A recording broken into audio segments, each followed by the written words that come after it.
هو الله الذي لا إله إلا هو عالم الغيب والشهادة هو الرحمن الرحيم.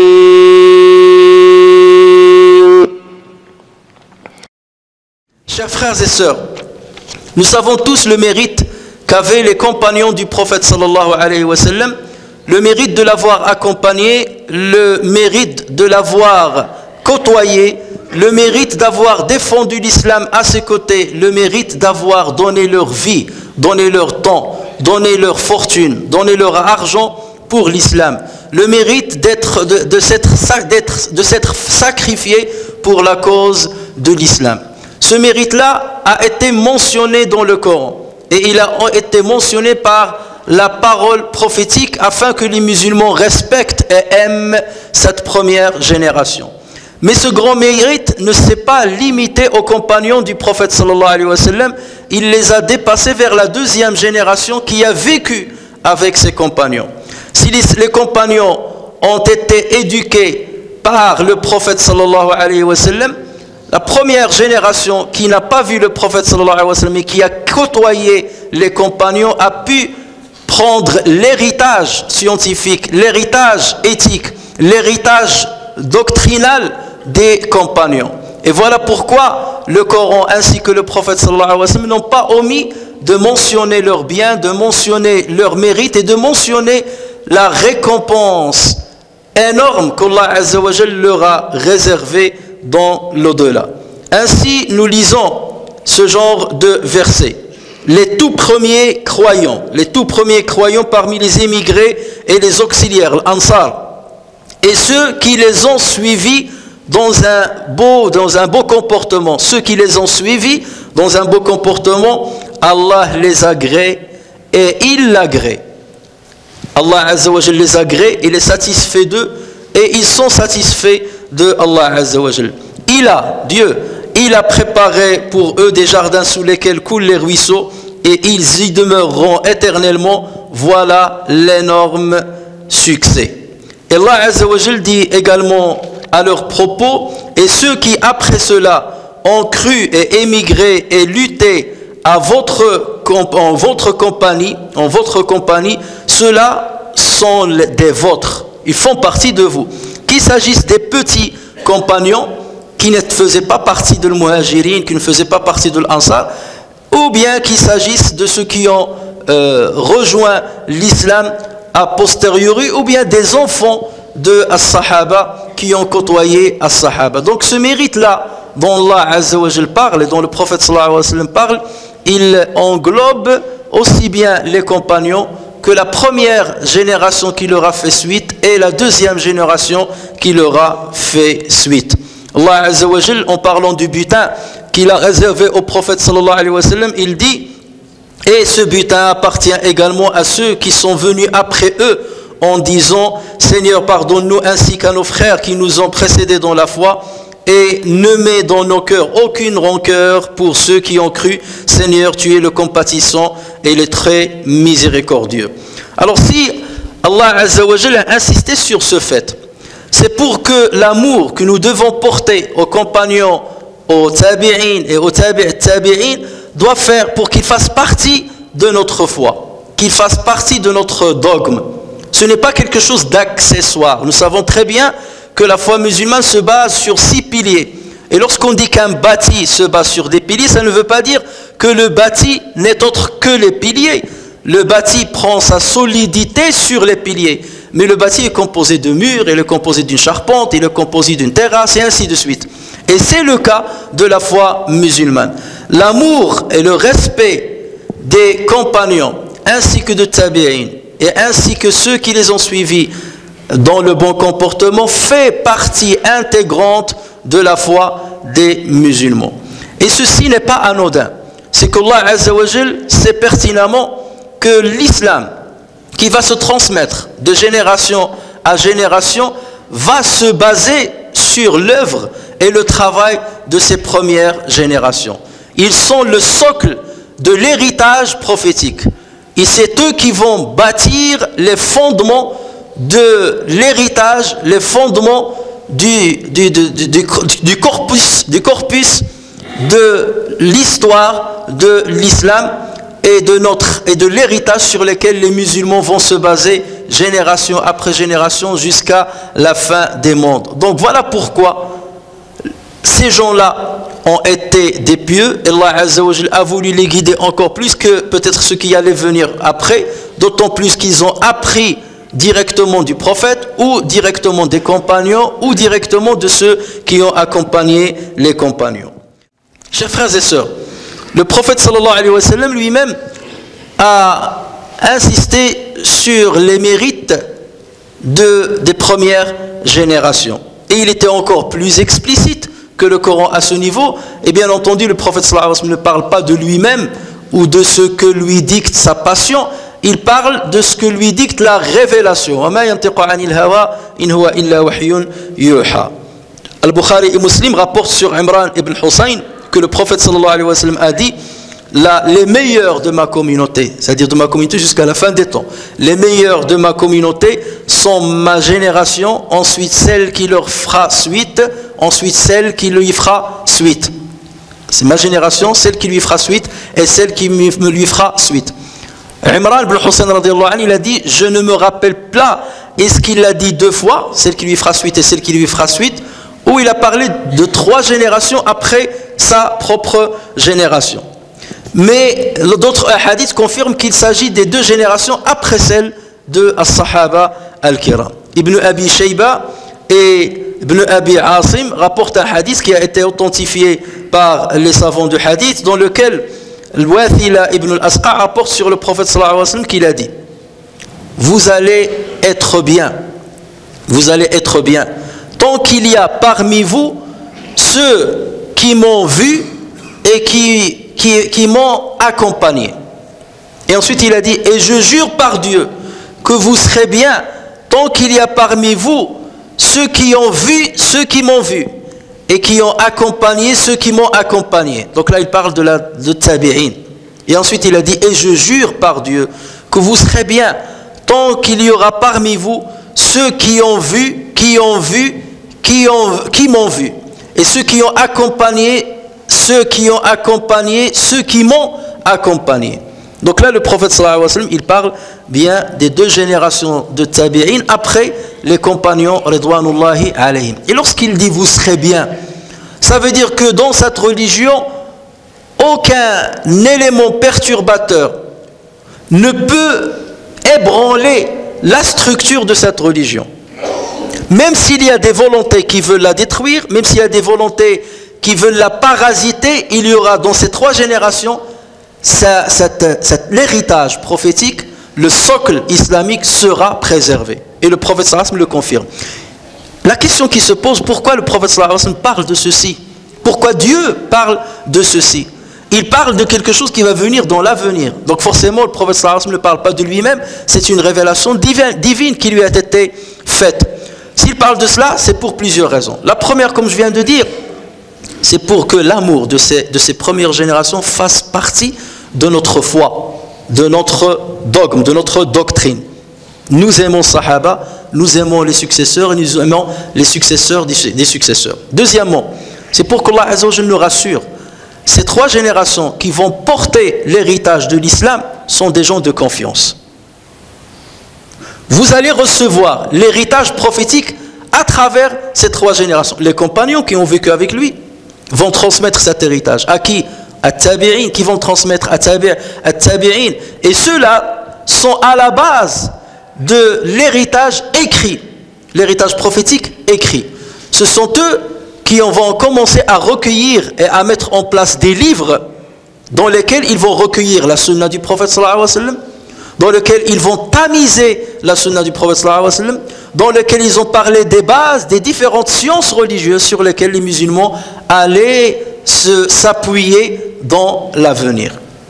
Donc Allah Azza wa Jalla est en train de nous rassurer. Ces gens-là sont de confiance, et je vous le dis de mon propre témoignage, pas le témoignage de qui que ce soit, pour savoir que ces gens-là sont valides elles sont fiables. Et c'est pour cela que lorsqu'aujourd'hui on entend certaines voix qui commencent à semer le doute dans ces gens-là, dans ces premières générations, et à dire que ces générations n'ont pas transmis fidèlement le message coranique ou le message prophétique, bon, de deux choses l'une. Ou bien on va croire ces voix-là, ou bien on va croire la voix de Dieu. Et chez les musulmans, le choix est vite fait. Le choix est vite fait. Ils peuvent être très nombreux, ceux qui essaient de remettre en cause ou de semer le doute dans la confiance qu'on a sur ses compagnons, sur tabi'in, sur tabi'in. Mais par le témoignage divin et par le témoignage prophétique, ça ne peut en aucun cas ébranler la confiance qu'on a en eux. Et Allah Azza wa Jalla voulait que cette confiance soit solide. Pourquoi? Pour faire confiance à l'héritage qui nous a été transmis. Pourquoi je dis cela? C'est parce que une des stratégies des détracteurs de l'islam, c'est de semer le doute dans les transporteurs de l'héritage. Et lorsque tu doutes du transporteur, tu vas douter du transporté, de la matière transportée. Donc si on commence à semer le doute sur ces transporteurs-là, des premières générations, forcément, on va douter du Coran, on va même douter de la sunna du prophète sallallahu alayhi wa sallam, on va douter de Sahaba, on va douter de l'fuqaha, on va douter de l'héritage juridique de l'fiqh al-islami que nous avons aujourd'hui, on va douter des sciences de l'aqida, on va douter des sciences du hadith et de tout ce que nous avons aujourd'hui, tout ce sur quoi se base la communauté musulmane pour préserver sa religion et la transmettre fidèlement génération après génération. Donc cette stratégie-là, c'est une stratégie qui est vouée à l'échec et qui va essuyer un échec cuisant. Pourquoi?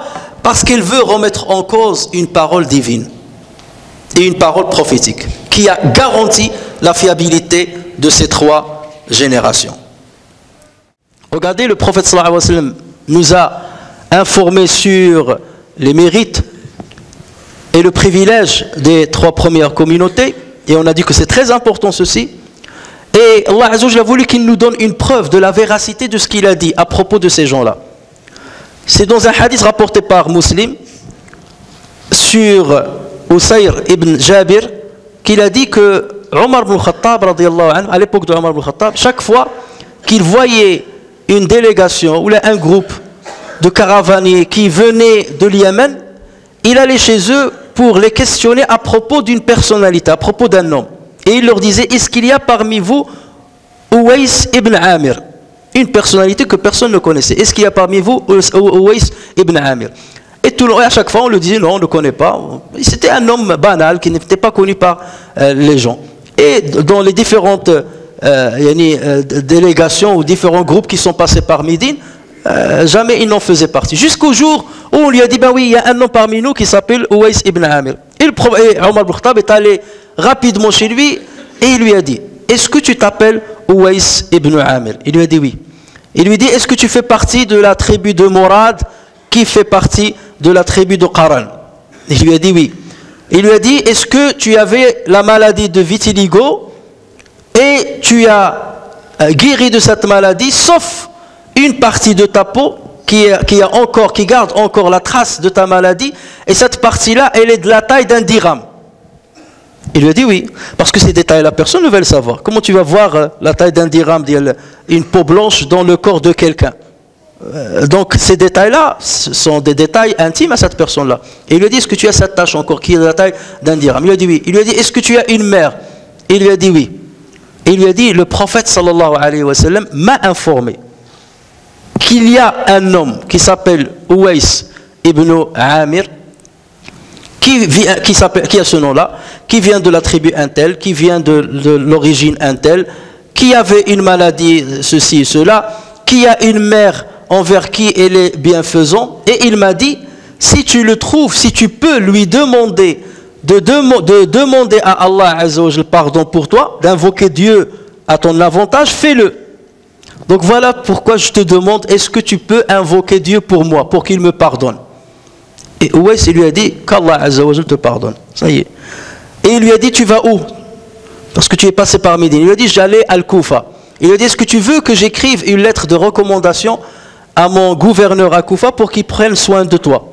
Il lui a dit, non, je préfère être inconnu parmi les gens. Ça veut dire que cet homme-là n'était pas connu par les gens. Et en aucun cas, on ne pouvait imaginer que son affaire puisse parvenir à l'oreille du prophète sallallahu alayhi wa sallam. On ne parle que des gens, des chefs de tribu, on parle que des gens qui ont œuvré d'une certaine manière, qui sont sortis du lot. C'est un homme qui n'est connu par personne, un monsieur tout le monde, parmi tout le monde. Donc jamais on peut imaginer que quelqu'un aurait parlé au prophète sallallahu alayhi wa sallam de cet homme-là. Et la preuve, c'est un homme qui veut toujours rester dans la terre de l'anonymat et ne pas être connu par les uns et les autres. Il aurait pu profiter de l'occasion de lui dire, oui, écris-moi une attestation. En plus, ce n'est pas n'importe quelle l'attestation de Omar, le compagnon du prophète sallallahu alayhi wa sallam, pour moi. L'attestation du calife pour moi. Et ça, je peux en profiter et gagner de l'argent, et gagner de la notoriété, et gagner le respect des gens. Mais non, ce n'est pas tout ce qu'il cherchait. Il cherchait la grâce d'Allah Azza wa Jal et l'agrément d'Allah Azza wa Jal. C'est ainsi que doivent être normalement les musulmans. Des gens qui ne cherchent pas la célébrité, coûte que coûte, je suis, j'ai appris, j'ai fait, je connais, et ainsi de suite. C'est pas leur but, c'est pas leur dessein. Leur dessein, c'est d'obtenir la grâce de Allah Azza wa Jal. Cette histoire est importante et on peut tirer énormément de leçons, mais la leçon capitale qui nous intéresse dans le sujet que nous traitons aujourd'hui, c'est que le prophète sallallahu alayhi wa sallam, pourquoi il a parlé de ceci? C'est Allah Azza wa Jal qui l'a inspiré pour qu'il parle de cela. C'est Allah Azza wa Jal qui l'a informé de ce détail-là. C'est pour que ce soit un miracle qui confirme que lorsque le prophète sallallahu alayhi wa sallam parle de tabi'in et de tabi'in, lorsqu'il parle de leur mérite, c'est que cette information lui vient d'Allah Azza wa Jal. Il ne l'a pas imaginé, il ne l'a pas inventé. C'est que c'est le même wahi qui lui a parlé de Uwais ibn Amir, qui lui a parlé du mérite de ses successeurs et des successeurs des successeurs. C'est pour que nous ayons une preuve formelle de la véracité de ce qui nous a été transmis à propos du mérite de ces 3 générations. Donc après cela, est-ce que quelqu'un un détracteur peut venir nous semer le doute sur la confiance que nous avons envers ces 3 générations? C'est impossible. C'est impossible. C'est quelque chose qui est ferme, ça fait partie de notre foi. Et donc c'est pour cela que ceux qui choisissent comme stratégie de critiquer ces générations qui ont recueilli, qui ont écrit les sciences islamiques, les bases des sciences islamiques, c'est peine perdue pour eux. Ils ne vont ébranler que les faibles esprits, que les esprits qui ont déjà une foi titubante. C'est ceux-là qu'ils vont toucher. Mais sinon, pour la majorité écrasante des musulmans, ils ne pourront jamais semer le doute sur la confiance que nous avons dans ces 3 générations. Et par la suite, ils ne pourront jamais semer le doute dans l'héritage que nous avons reçu de ces 3 premières générations. C'est cet héritage-là par lequel nous vivons notre islam. C'est cet héritage-là qui nous dévoile la réalité de l'islam, non déplaise à ceux qui n'aiment pas notre religion. Je disais, chers frères, pourquoi je parle de ce sujet de tabi'in? Cette semaine-là est sorti un livre qu'ils ont intitulé Le Coran des historiens.